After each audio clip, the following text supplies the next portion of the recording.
En el nombre del Padre, del Hijo y del Espíritu Santo. Amén. Señor de los milagros, dame agudeza para entender, capacidad para asimilar, método y facilidad para aprender, ingenio para interpretar y gracia copiosa para hablar. Ilumina mi inteligencia, endereza mi voluntad, disipa las tinieblas del error e ilumíname con la luz de la verdad. Por Jesucristo nuestro Señor. Amén. Lectura del Santo Evangelio según San Marcos. En aquel tiempo Jesús subió al monte, llamó a los que él quiso, y ellos le siguieron. Constituyó a 12 para que se quedaran con él, para mandarlos a predicar y para que tuvieran el poder de expulsar a los demonios. Constituyó entonces a los 12, Simón, al cual le puso el nombre Pedro, después a Santiago y a Juan, hijos de Zebedeo, a quienes dio el nombre de Boanerges, es decir, hijos del trueno, a Andrés, Felipe, Bartolomé, Mateo, Tomás, Santiago el de Alfeo, Tadeo, Simón el cananeo y a Judas Iscariote, que después los traicionó. Palabra del Señor. Gloria a ti, Señor Jesús. Queridísimos hermanos y hermanas en Cristo Jesús, bienvenidos una vez más a unas reflexiones sobre el Evangelio de Marcos, capítulo 3, versículo 13 al 19, donde profundizaremos un poco sobre el contexto de la lectura del día de hoy.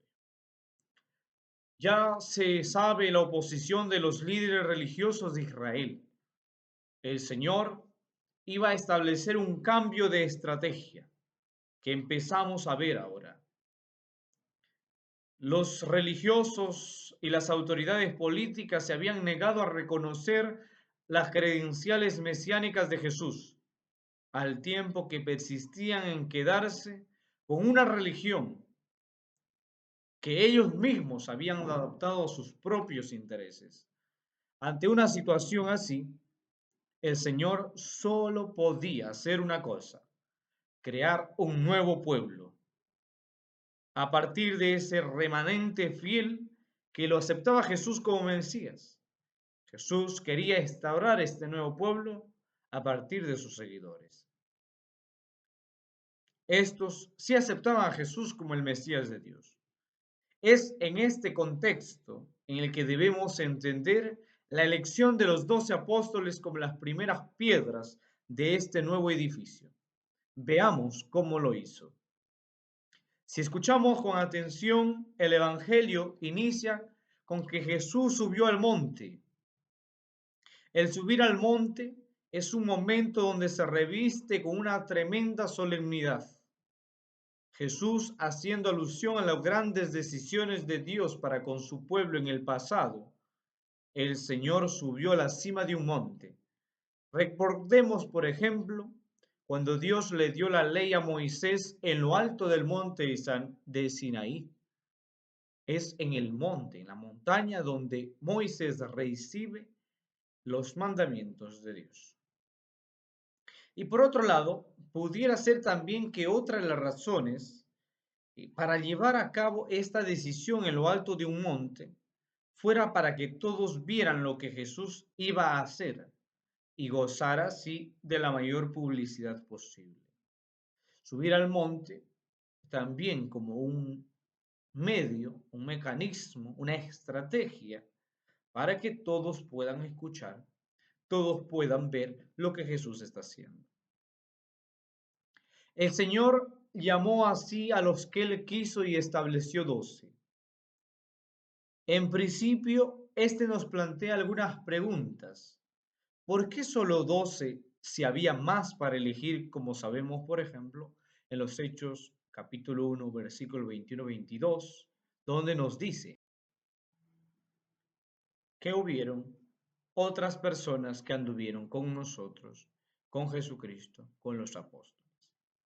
¿Hay alguna intención en el número 12? En las respuestas a estas preguntas están las claves para entender la importancia de lo que Jesús está haciendo. En primer lugar, nos llama la atención que no dice que eligió a 12 apóstoles, sino que estableció a 12. Es verdad que más adelante serían conocidos como los 12 apóstoles, pero aquí el énfasis recae en el número 12, con lo que el Señor tenía la clara intención de limitar esa composición del grupo eclesial. No eran los 20 o los 1000, sino los 12. Tampoco iba a estar formado por un número indeterminado de personas. Además, como luego veremos, esas personas nos iban a ser presentadas por sus nombres. Pero por otro lado, no puede negarse que el número 12 tiene también profundas raíces en la historia del pueblo de Israel. Su simbolismo sería obvio para cualquier judío. Su origen está en el número de los hijos de Jacob, si ustedes se acordarán, de las que derivan las 12 tribus de Israel que constituían la totalidad del pueblo. En el Evangelio de Mateo y de Lucas, la referencia a Israel es explícita cuando Jesús promete a los 12 que se sentarán sobre 12 tronos para juzgar las 12 tribus de Israel. En el Apocalipsis vuelve a aparecer la relación entre los 12 tribus de Israel y los 12 apóstoles. Los apóstoles como los cimientos de la Nueva Jerusalén, la esposa de Cristo, y los 12 patriarcas como las puertas de la ciudad. En conclusión, podemos decir que la importancia de este pasaje radica en el hecho de que Jesús estaba formando un nuevo pueblo y que la misma manera en que otro tiempo lo había hecho con Israel, escogiendo a los 12 patriarcas, ahora escogía a los 12 apóstoles para la formación de su iglesia, su nuevo pueblo. Pero, ¿y cuáles serían las características de este nuevo pueblo? Si realmente estos 12 eran las primeras piedras que el Señor eligió para su nuevo edificio, podemos pensar que de alguna manera los demás deberán guardar algún parecido. ¿Cuáles eran estas características? En Marcos capítulo 3 versículo 14 nos dice que compartían la intimidad del Maestro. Por eso fueron llamados a estar permanentemente con Él. Entonces, lo común en estos 12 apóstoles será compartir la intimidad con el Maestro. En Marcos capítulo 1, versículo 14 al 15, nos muestra que estos discípulos habían creído en el reino de Dios que Jesús anunciaba y habían tomado la decisión de formar parte de él. Para ello, se habían arrepentido de sus pecados y habían creído en el Evangelio que él los anunciaba. Sería ilógico seguir al Maestro sin antes no arrepentirse. La renuncia a todo lo que tenía por estar a su lado era la evidencia más clara de este hecho. Los que formarían parte de este nuevo pueblo de Dios renunciarían a su pecado. Y esta es la característica de este nuevo pueblo de Dios. Aquel que renuncia a su pecado ingresa a formar parte del pueblo de Dios. Eran formados por el Señor acerca también del misterio del reino. Por eso que en el Evangelio de Marcos capítulo 4 del 10 al 11, Jesús daba una instrucción diferente para los que estaban afuera y para los que estaban adentro. Estaban formados por el Señor acerca de los misterios.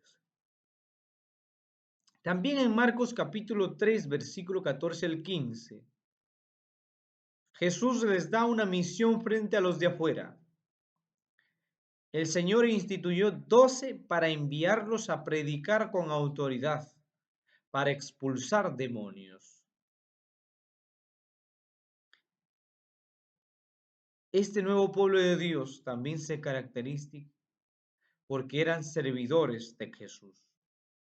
Vamos viendo cómo colaboraban con tareas materiales concretas, como por ejemplo para procurarle una barca, cuando Jesús le dice, búsqueme una barca. para subir. O busquen un borrico en el Domingo de Ramos, en Marcos 11:7. O también busquen y preparen la habitación para la Pascua. O también ayudan a Jesús a distribuir el pan en la multiplicación de los panes y los peces. Este nuevo grupo, este nuevo pueblo, tienen esas características porque son servidores de Cristo, han recibido una misión de Jesús, porque estaban formados por el mismo Jesús, a diferencia de los de afuera, porque habían creído en el reino que Jesús les predicaba y habían renunciado al pecado para formar parte de ese grupo, y porque compartían intimidad con Jesús. Fueron llamados a estar permanentemente con Él. A donde el maestro va, va el discípulo. De ahí que sobre este fundamento, sobre estos apóstoles, la iglesia establece el fundamento. La iglesia se establece sobre el fundamento apostólico. Como acabamos de expresar, cualquier persona que quiera formar parte del nuevo pueblo de Dios que el Señor había venido a formar, tendrá que compartir con los apóstoles las características mencionadas. Sin embargo, también es cierto que hay otras cuestiones exclusivas para este grupo de 12 que nunca más se puede repetir y que hacen que este grupo sea único. Lo más importante es que los 12 tenían que servir de enlace entre la persona y la obra de Cristo y los hombres a quienes habían venido a salvar. Durante su ministerio terrenal, Cristo les había hablado repetidamente que la necesidad de su muerte, su resurrección y la partida de esta tierra. Era necesario, por lo tanto, designar testigos para reunir y guiar a la iglesia después de su partida física.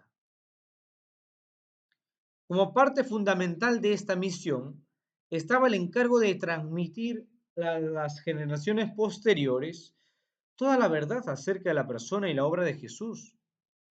Recordemos, estimados hermanos, las últimas palabras del Señor Jesucristo a sus discípulos antes de ascender al cielo, en Mateo 28, 18, 20. Jesús se acercó y les habló: Toda potestad me es dada en el cielo y en la tierra. Por tanto, id y haced discípulos a todas las naciones, bautizándolos en el nombre del Padre, del Hijo y del Espíritu Santo, enseñándoles a que guarden todas las cosas que os he mandado. Y he aquí que estoy con vosotros todos los días hasta el fin del mundo. Amén. Esta misión la llevaron a cabo fundamentalmente por medio de la predicación. Pero si su testimonio había de perdurar de manera segura a lo largo de los siglos, sería necesario que fuera puesto por escrito, algo que ellos mismos se encargaron de hacer mientras todavía estaban vivos. En este sentido, es importante subrayar, estimados hermanos, que todo el Nuevo Testamento descansa sobre la autoridad apostólica. Por esa razón, cuando los líderes de las iglesias de los primeros siglos se preguntaban qué libro de los muchos que en aquel entonces circulaban por las iglesias debían ser consideradas como autoritativos para la Iglesia Universal. Su principal criterio de selección fue que estos libros hubieran sido escritos por los mismos apóstoles o que contaran con su autoridad. Y por supuesto, detrás de la autoridad de los apóstoles estaba la autoridad del Señor Jesucristo, que los escogió para esta misión. Recordemos también, estimados hermanos, que cuando el Señor Jesucristo estaba con los 12 en el aposento alto, en la última noche antes de morir, les dijo que para llevar a cabo este importante encargo, serían capacitados por el Espíritu. Los apóstoles no estarían solos, alguien les va a acompañar. Esto lo encontramos en el Evangelio de Juan, capítulo 14, versículo 26.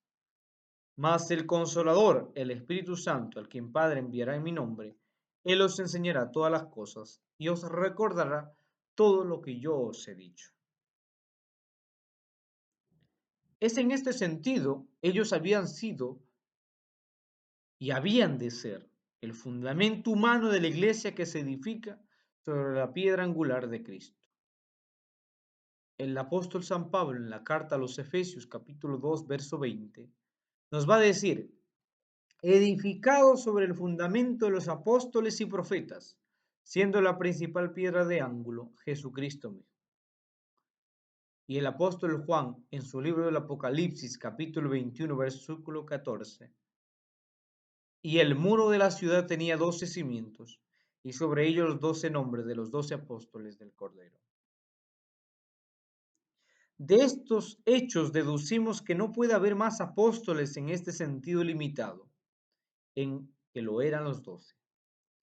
La razón más evidente es que ninguna persona en la actualidad puede cumplir los requisitos que ellos cumplían.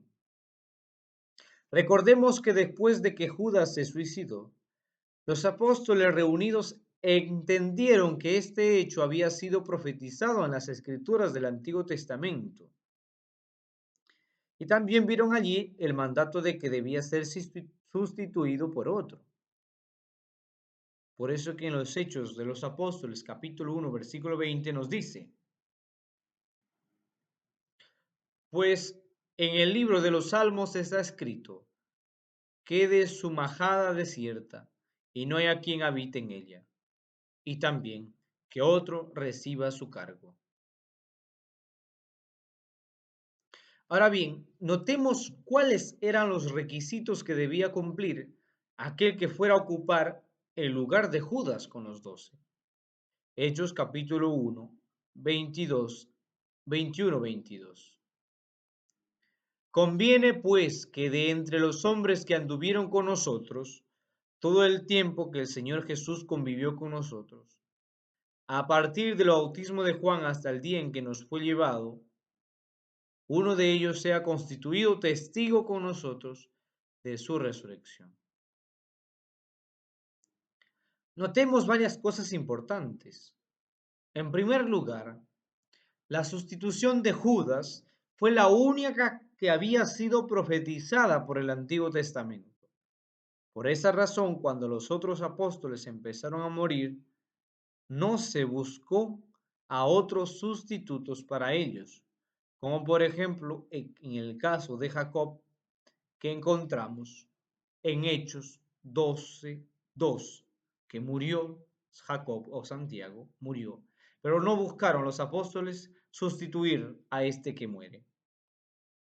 Y en segundo lugar, una vez que pasó el primer siglo, ya no había nadie que pudiera cumplir los requisitos que cumplían los 12 apóstoles, como era haber acompañado a Jesús desde el ministerio de Juan el Bautista hasta su resurrección. Por lo tanto, nadie en nuestro tiempo puede tener esa misma autoridad que el Señor Jesucristo les dio a estos 12 hombres.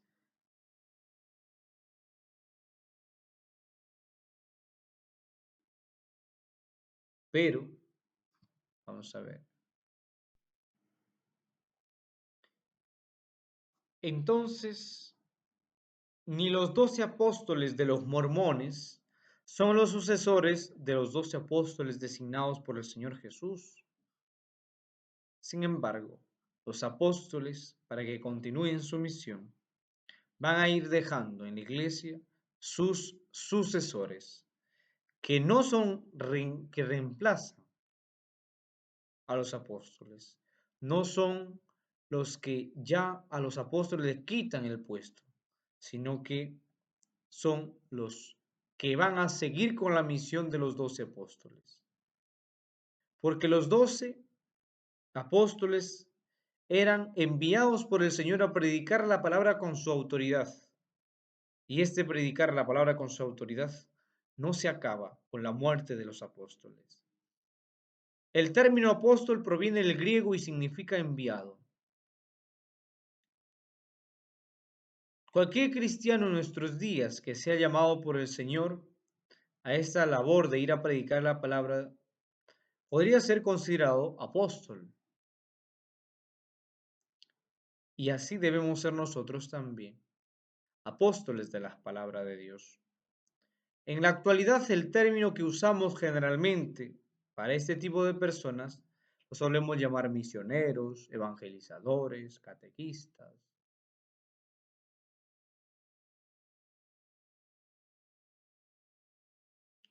El término apóstol nos vamos a encontrar también nosotros dentro de este papel misionero.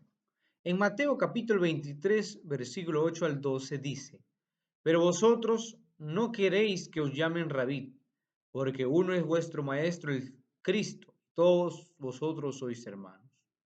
Y no llaméis Padre a nadie en la tierra, porque uno es vuestro Padre, el que está en los cielos, ni seáis llamados maestros, porque uno es vuestro Maestro, el Cristo.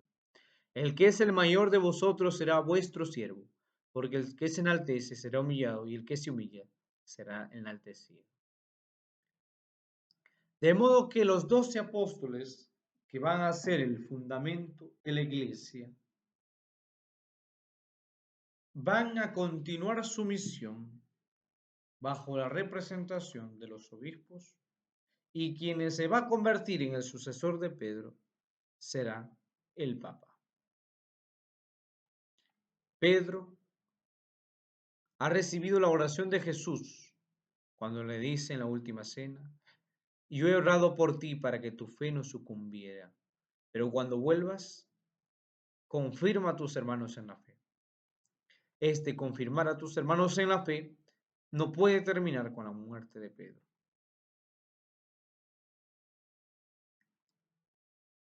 Luego Jesús, si nos notamos en el Evangelio, va a ir llamando, de modo que sucede el llamamiento. En primer lugar, Jesús llamó así a los que él quiso. La obra de los 12 empieza en la voluntad soberana del Maestro, lo que le confiere una autoridad y eficacia que no podía tener ningún otro modo. El apóstol del Nuevo Testamento es un hombre escogido, no por la comunidad. No es una democracia, nos ponemos de acuerdo y elegimos, sino elegido por el mismo Jesús.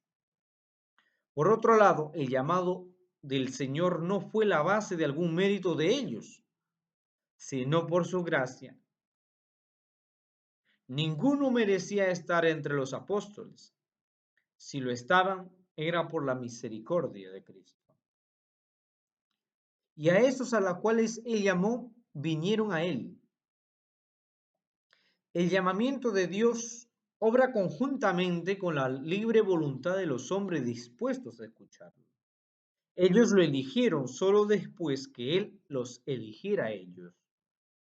La noche en que le arrestaron, Jesús les dijo a sus apóstoles: No me eligieron ustedes, sino que yo os elegí. Juan capítulo 15, versículo 16. Una pregunta que algunos se han hecho tiene que ver con la posibilidad de aquellos hombres pudieran haber rechazado este llamado. ¿Qué hubiera pasado si estos hombres hubieran rechazado? En relación a esto, el llamado divino es irresistible y por lo tanto ellos no podían negarse a ir a él, en el sentido de que hay un deseo en su corazón de seguirle, pero eran libres de ir a él o no. Hechos capítulo 7, versículo 51. Ustedes duros de cerviz e incircuncisos de corazón y de oídos, vosotros resistís siempre al Espíritu Santo, con vuestros padres, así también vosotros. En esta frase vemos cómo el apóstol Esteban, el diácono Esteban, le va a decir a los judíos que ellos han resistido al Espíritu Santo. Los apóstoles no resistieron al Espíritu Santo, pero pudieron haberlo resistido. Pero ellos aceptaron al Espíritu Santo y conocieron a Cristo. También en el Evangelio de Lucas, capítulo 13, versículo 34, dice Jesús: Jerusalén, Jerusalén, que matas a los profetas y apedreas a los que te son enviados. ¿Cuántas veces quise juntar a tus hijos como la gallina a sus polluelos debajo de sus alas y no quisiste? Cristo quería bendecir a los israelitas, del mismo modo que quiere bendecir a toda la humanidad, porque Él es bueno. Pero tantas y tantas veces el hombre se resiste a los planes de Dios. Notemos el asombro que hace Jesús entre el quise de Cristo y el no quisisteis de los judíos. Y lamentablemente lo mismo ocurre en muchas ocasiones en nuestras propias vidas. Dios nos capacita y nos llama a determinados servicios y nosotros le resistimos. No debemos olvidar que el llamamiento divino no anula nuestra responsabilidad. Los apóstoles eligieron también a Dios una vez que Él les haya elegido.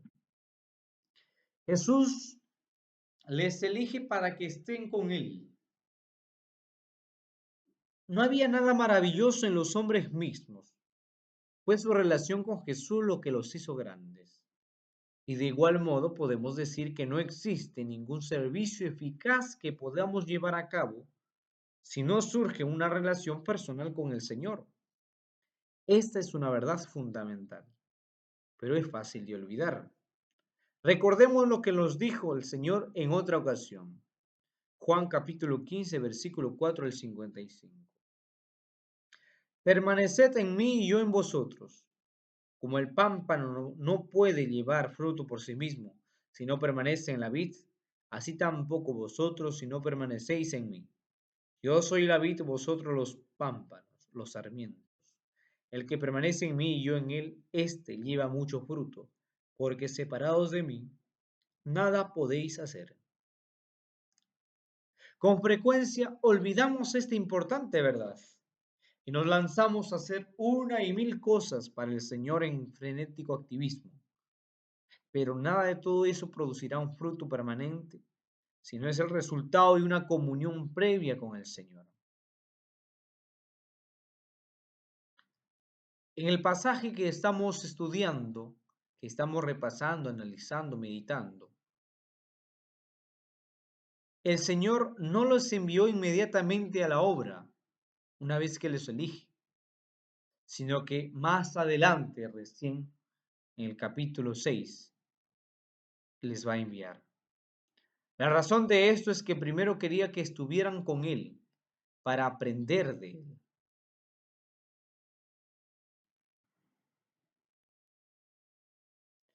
Luego los 12 van a ir recibiendo la misión de predicar. Los elige para enviarlos a predicar. Una vez que hubieran aprendido con Cristo, llegarían a ser enviados a proclamar las riquezas del Evangelio en su nombre. Los que reciben deben transformarse en personas que dan. Con esto se subraya, pues, el carácter misionero de la elección. Y notemos también que su labor prioritaria debía consistir en la predicación de la palabra. Todo lo que habían aprendido de Cristo deberían enseñarlo al mundo. Con esto se relaciona el último mandamiento que el Señor les dio antes de ascender al cielo. Mateo capítulo 28, 18 al 20. Y Jesús se acercó y les habló diciendo: Toda potestad me es dada en el cielo y en la tierra, por tanto id y haced discípulos a todas las naciones, bautizándolos en el nombre del Padre y del Hijo y del Espíritu Santo, enseñándoles que guarden todas las cosas que os yo he mandado. Y aquí yo estoy con vosotros todos los días hasta el fin del mundo. Amén. Quizás en este momento sea imprescindible subrayar lo que debemos predicar es la palabra. Nuestras propias experiencias pueden resultar entretenidas y servir en ocasiones para ilustrar los principios bíblicos, pero en sí misma nuestras propias experiencias no tienen el poder transformador que solo tiene la palabra de Dios. Una vez que más debemos recordar las palabras de Cristo en su oración al Padre. Juan capítulo 17, versículo 17. Santificados en tu verdad, tu palabra es verdad.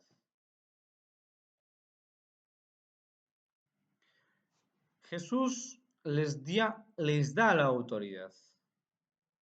Junto con el llamado, los apóstoles van a recibir el poder sobrenatural que servirá para dar testimonio ante los hombres de que Dios está hablando por medio de ellos.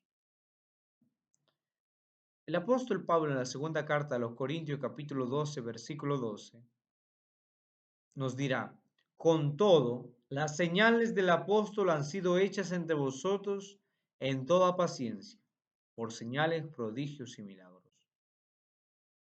La autoridad que les dio era tan real que Jesús llegó a decir en Mateo capítulo 10, versículo 40, el que vosotros recibe,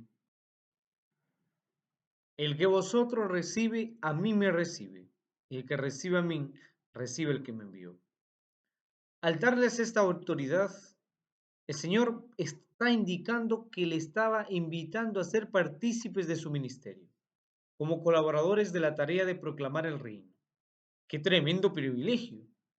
La misión de los 12 es una participación en la misión de Cristo. Y les dio autoridad para sanar enfermedades y echar fuera demonios. Los apóstoles, como sus maestros, ellos también tenían que manifestar el carácter del reino restaurado, los pobres cuerpos de los enfermos a su estado normal de salud. Además, como el diablo había establecido su autoridad entre los hombres por medio del pecado, parte de su misión consistiría en echar fuera a los demonios. De este modo iban a demostrar de una forma palpable que la victoria final sobre el poder de Satanás estaba cerca. De modo que de todo lo que hemos ido hablando podemos sacar unas características del grupo. Seguramente estos hombres eran bastante jóvenes. La mayoría de ellos estarían aún en 20 y tantos años cuando salieron en pos de Jesús. Algunos ya tenían un poquito de edad. El grupo era muy heterogéneo. En él se encontraban los dos extremos. Mateo era cobrador de impuestos del odiado Imperio Romano. Era un renegado y un traidor de sus compatriotas. Simón el cananista, al que Lucas llama correctamente el celote, formaba parte de un grupo de nacionalistas ardientes y violentos que se comprometían hasta cometer crímenes y asesinatos, con la finalidad de librar a su país del yugo extranjero. La mayoría eran galileos, una región a la que los judíos de Jerusalén miraban con bastante desprecio. Eran gente corriente. Sus actividades se desarrollaban en el mundo cotidiano. Tenían los problemas de la gente común. Eran hombres sin ventaja social alguna. No eran ricos ni tenían posición social especial. No tenían una cultura elevada. No tenían una preparación teológica especial ni posición elevada en el judaísmo. En ocasiones mostraron sus muchas debilidades y torpezas. Es que Jesús nunca ve lo que un hombre es, sino lo que puede llegar a ser. Tenían caracteres muy diferentes. Jacobo y Juan, los hijos del trueno. Pedro era el tipo de persona que primero actuaba y luego pensaba. Sus vidas y ministerios fueron diferentes. Jacobo sirvió muy poco tiempo y fue el primer apóstol en llegar al cielo. Juan sirvió largos años y fue el último en partir a la presencia del Señor. Y todos estos jóvenes tenían algo especial. Amaban a Jesús. Habían decidido que Jesús era su maestro. Querían seguir a Jesús a pesar del conflicto con los líderes religiosos.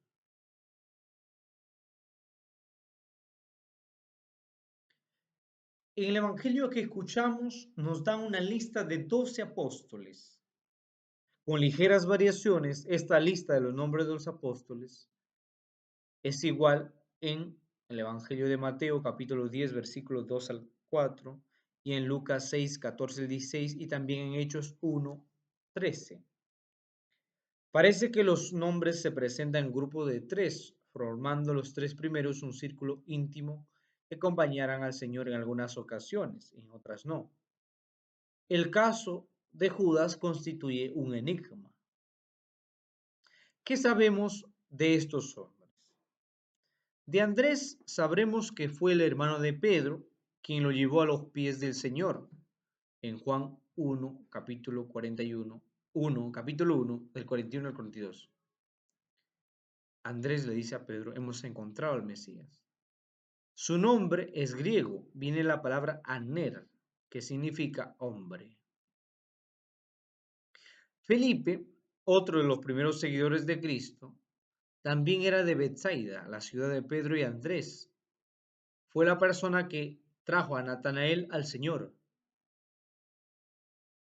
Su nombre en griego significa amante de caballos.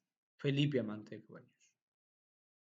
De Bartolomé, también es otro nombre para Natanael, quien era también de Caná de Galilea. Tomás, también conocido como Dídimo. Ambos nombres significan mellizo. El primero en arameo, el segundo en griego. Este fue el discípulo que expresó dudas acerca de la resurrección de Cristo. Jacobo, hijo de Alfeo, conocido como Jacobo el menor, quizá por haber sido menor de edad que el otro Jacobo. Ha sido menor en edad que el otro Jacobo. Otros sugieren que era de menor estatura, por eso Jacobo el menor. Aunque Mateo también era hijo de Alfeo, no parece haber sido hermano de este Jacobo. Tadeo es llamado Judas, hermano de Jacobo, en Lucas 6:16 es llamado hermano de Jacobo. Tadeo podía haber sido su apellido, Judas Tadeo, hermano de Jacobo. Simón el cananista, la palabra cananista no debe ser confundida con cananeo, un habitante de Canaán. El término cananista proviene de la palabra hebrea caná, que significa celoso o fanático. Los celotes eran celos o fanáticos por la ley de Dios y se atribuyen el derecho de castigar a las personas que infringen la ley. Más adelante, este grupo ofreció tremenda resistencia a los romanos. No sabemos nada más de este personaje. Es el único discípulo del cual no leemos nada fuera de la lista de los 12 apóstoles. Y finalmente Judas el Iscariote. Significa el nombre de Keriot, que era un pueblo de Judá. Una pregunta importante es, ¿qué llevó a un hombre escogido por Cristo y dotado con autoridad espiritual a traicionar al Señor? Probablemente fueron los sueños frustrados de querer sofocar el poder de los romanos. Posiblemente influyó también en su aparición. Entonces, ¿por qué el Señor escogió a Judas? La razón principal es porque esa era la voluntad del Padre. Dios deseaba lo mejor para Judas, pero él rechazó sus propósitos. Lo cierto es que desde este modo cumplió la escritura. Algunos afirman que al escoger a Judas, el Señor nos estaba enseñando también que siempre habrá falsos maestros ocupando puestos en su iglesia. Una vez que les elige, van a su casa. Jesús con sus apóstoles se retiran a la casa. Así comenzaban a estarle más estrechamente unidos y mejor agrupados entre sí, dando evidencia de la efectividad de su llamamiento.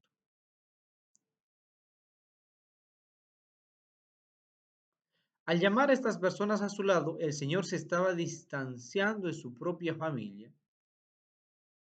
aunque su madre también le acompañaba. De modo que para concluir, es asombroso que el Señor Jesucristo escogiera un grupo de hombres tan comunes, llenos de debilidades y de aristas, con poca educación, plagado de celos y envidias para que fuesen sus representantes en la tierra. Pero ciertamente el Señor no los escogió porque ellos eran el momento de ser llamados, sino por lo que iban a hacer después. La vida de cada uno de ellos, hombres, con la excepción de Judas, demuestra lo que la gracia de Dios puede hacer con hombres ordinarios. Los mismos dirigentes de Israel lo reconocieron al ver el denuedo de Pedro y de Juan, y sabiendo que eran hombres sin letra y del vulgo, se maravillaban y le reconocían que habían estado con Jesús. Hechos capítulo 4, versículo 3. Aquellos hombres fueron transformados por el poder del Mesías. Sus pecados fueron perdonados, sus vidas llenas del Espíritu Santo para que proclamaran el mensaje del reino, primero a la nación judía y luego al resto del mundo. Hasta aquí hemos ido reflexionando en torno al Evangelio del día de hoy. Jesús sube al monte, llama a los que él quiere, vienen a él, es decir, sí le aceptan, establece los 12 para que estuvieran con él y luego de estar con él para predicarles, enviarles a predicar, pero con una autoridad para sanar enfermedades y echar fuera demonios. Y estos 12 vienen a la casa del Señor. Aunque uno de ellos se perdió, los 11 fueron transformados de hombres comunes a grandes apóstoles por la gracia de Dios.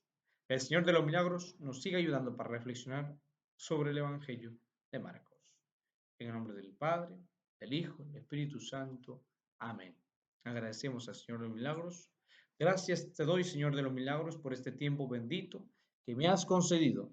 Haz que no sea un fiel olvidadizo, sino que ponga en práctica tu palabra que he escuchado y meditado.